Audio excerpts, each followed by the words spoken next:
Dans cette vidéo, nous allons voir comment on peut utiliser le fait qu'une famille de variables aléatoires est mutuellement indépendante. Nous avons pris ici pour illustrer 3 variables aléatoires, mais on pourrait en prendre 2, 4, 5, n variables aléatoires.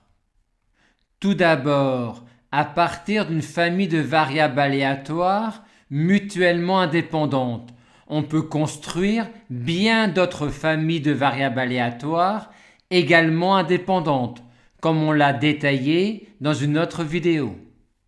Quand on a x, y, z variables aléatoires mutuellement indépendantes, il est très agréable de calculer la probabilité d'un tel événement où chaque I1, I2, I3 est un réel ou un intervalle ou une réunion et ou intersection d'intervalles. En effet, dans ce cas, la probabilité d'un tel événement est le produit des probabilités.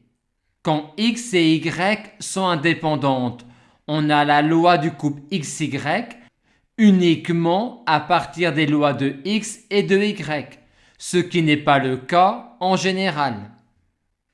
Quand x, y, z sont mutuellement indépendantes et admettent chacune une espérance, alors la variable aléatoire x, y, z admet également une espérance qui est égale au produit des espérances. Conséquence, quand x, y, z sont des variables aléatoires mutuellement indépendantes et qui admettent des espérances, alors les covariances de xy, de xz et de yz existent et sont toutes nulles. Quand x, y, z sont des variables aléatoires mutuellement indépendantes et qui admettent des variances, alors la variance de x plus y plus z est alors égale à la somme des variances.